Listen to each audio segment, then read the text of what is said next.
Welcome to Urdu pixels. امید کرتی ہوں آپ سب خیریت سے ہوں گے. ناظرین, آج کی اس ویڈیو میں ہم آپ کو کردستان کی سیر کروائیں گے, مگر اس سے پہلے اگر آپ نے ہمارے چینل کو سبسکرائب نہیں کیا تو چینل کو سبسکرائب کر لیں اور لگے بیل آئیکن کو بھی پریس کریں تاکہ ہر نئے آنے والی ویڈیو کا نوٹیفیکیشن آپ کو مل سکے. خطہ کردستان جنوب مشرقی ترکی, شمالی شام, شمالی عراق اور شمالی مغربی ایران تک پھیلا ہوا ہے, جہاں ملین کے حساب سے کرد لوگ رہائش پذیر ہیں. ناظرین, اگر ہم کردستان کے مطلب کی بات کریں تو کردستان کا مطلب ہے کرد لوگوں کی سرزمین. یہ لفظ پہلی مرتبہ 11ویں صدی کے سلجوق تاریخ میں رقم کیا گیا تھا. عراقی کردستان نے پہلی دفعہ 1970 میں عراقی حکومت سے خود مختاری حاصل کی تھی. یہ نیم خود مختار ملک تقریباً 4000 مربع کلومیٹر پر پھیلا ہوا ہے. اس ملک کی آبادی تقریباً 5 ملین ہے, جبکہ عراقی کرد ریجن کی آبادی تقریباً 4 کروڑ افراد پر مشتمل ہے. اگر ہم کرد لوگوں کی فطرت کے حوالے سے بات کریں تو خوش اخلاقی, دھیما پن اور ملنساری ان کے اخلاق میں پائی جاتی ہے. مہمان نوازی اور تعریف کرنے میں ان کا کوئی ثانی نہیں. ان کی انفرادی خصوصیات میں تعلیم یافتہ ہونا اور خوبصورت مسکراہٹ شامل ہے. کردستان دنیا کے ان ممالک میں آتا ہے جہاں پر عورتوں کو بہت زیادہ عزت دی جاتی ہے. کردستان کی پارلیمنٹ میں شرط پیش کی گئی تھی کہ 20% کرد خواتین کا پارلیمان میں ہونا لازمی ہے. ایک رپورٹ کے مطابق کرد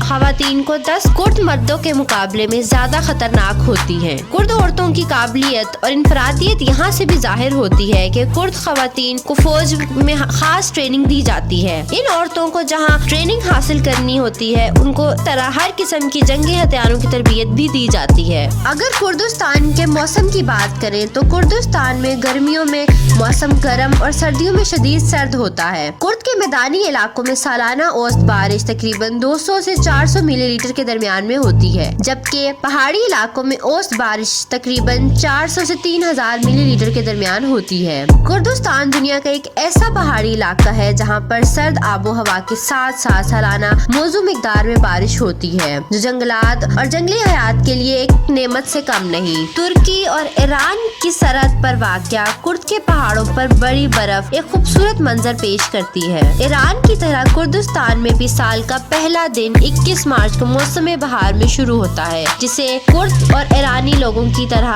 نوروز کا تہوار کہا جاتا ہے. ہر شہر اور ہر گھر میں اس دن خوشی کا سماں ہوتا ہے. جیسے پاکستان میں عیدین کے دن نئے کپڑے پہنے جاتے ہیں, اور اسی طرح کردستان میں نوروز کے دن خوشی کا سماں ہوتا ہے اور لوگ نئے کپڑے زیب تن کرتے ہیں. مختلف روایتی کھانے پکائے جاتے ہیں اور گلیوں اور چوراہوں میں آگ جلا کر اس تہوار کو خوشی سے منایا جاتا ہے. موسیقی, آتش بازی, رقص کی محفلیں بھی سجایا کرتی ہیں. کردستان کے بارے میں ایک دلچسپ حقائق یہ ہے کہ کردستان کو گارڈن آف ایڈنز بھی کہا جاتا ہے. یہ لقب اسے اس کی خوبصورتی اور دلکشی کی وجہ سے دیا گیا ہے. کردستان اپنی دلکش خوبصورتی اور تاریخی ڈھانچے کی بدولت پوری دنیا سے سیاحوں کو اپنی طرف کھینچتا ہے, اور تقریباً ہر سال یہاں ہزاروں سیاح اس خوبصورتی کو دیکھنے آتے ہیں. اس ملک کی سیر کرنے کے بعد لوگوں کو اس بات کا یقین ہی نہیں ہوتا کہ اجڑے ہوئے ایران کا حصہ ہے, کیونکہ کردستان میں بلور, کون فیرس, چنار اور اس کے علاوہ کردستان کے مغرب میں زیتون کے درختوں کی وسیع رینج موجود ہے. اس کے علاوہ کردستان میں پستے,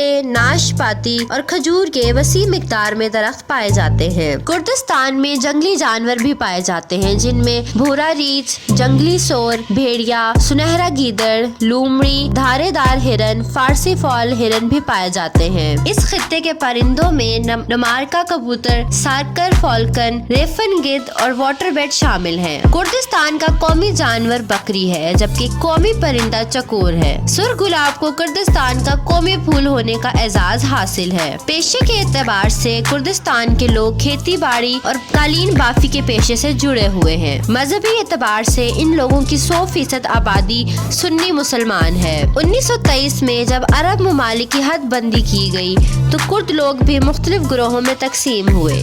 یہ لوگ ترکی, ایران, شام چلے گئے اور کچھ عراق میں ہی مقیم رہے. اس لیے ان لوگوں کی زیادہ تعداد انہی 4 ممالک میں مقیم ہے, جبکہ کرد لوگوں کی زیادہ تعداد ترکی میں ہے. ان کو وہاں پر اپنے آپ کو کرد کہلوانے کی اجازت نہیں ہے, اسی لیے یہ اپنے آپ کو پہاڑی ترکی کہلواتے ہیں. ترکی میں رہنے والے کردس لوگوں کو کرد کردس لباس پہننے کی اجازت نہیں ہے اور نہ ہی کرد زبان بولنے کی انہیں اجازت ہے۔ کردستان سے نکلنے والے تیل کو کرد براہ راست فروخت نہیں کر سکتے کیونکہ ان پر کچھ بین الاقوامی حد بندیاں عائد ہیں جن کی وجہ سے یہ براہ راست تیل فروخت کرنے کا اختیار نہیں رکھتے۔ بنیادی طور پر بغداد کی حکومت بھی ایران کی سرکاری حکومت کردستان سے نکلنے والے تیل کو ہینڈل کرتی ہے، اسی وجہ سے کردستان کو تیل کی فروخت میں سے بہت کم حصہ دیا جاتا ہے، اسی لیے کردستان ترکی کے ساتھ براہ راست تیل کی فروخت کا خواہش مند ہے۔ کردستان کی زمین بہت زیادہ زرخیز ہے اور ماضی میں اناج اور مویشیوں کی برآمدات میں قابل ذکر بھی رہی ہے۔ بنیادی طور پر کرد لوگ ایرانی نسل سے تعلق رکھتے ہیں۔ ان لوگوں کا رہن سہن اور طور طریقے پختون لوگوں کی عکاسی کرتے ہیں۔ یہ لوگ ترکی، فارسی کے علاوہ پشتو زبان سے بھی لگاؤ رکھتے ہیں، جس سے یہ بات ثابت ہوتی ہے کہ کرد اور پختون لوگوں کا آپس میں کوئی نہ کوئی رشتہ ضرور ہے۔ عراق میں رہنے والے کرد کافی حد تک خود مختار حکومت چلاتے ہوئے اچھے طریقے سے زندگی کے امور چلا رہے ہیں۔ عراق ایران جنگ میں بھی عراق کو شکست کا ذمہ دار کردش لوگوں کو ہی ٹھہرایا جاتا ہے۔ 2017 میں ہونے والے ریفرنڈم میں 93% کرد لوگوں نے ووٹ دیا کہ انہیں عراق سے ایک الگ ملک چاہیے، لیکن دوسری جانب عراقی حکومت کردوں کے اس خواہش کو پایہ تکمیل تک پہنچنے میں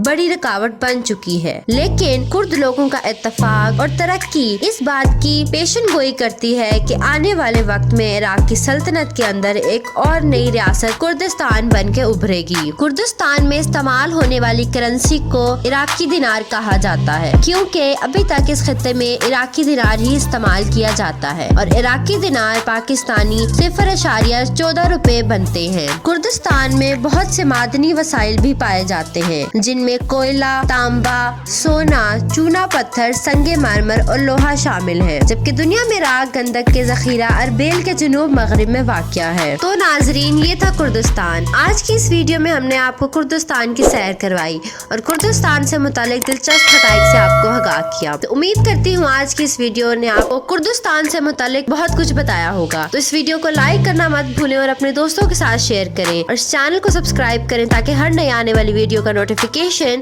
آپ کو مل سکے۔ اللہ حافظ۔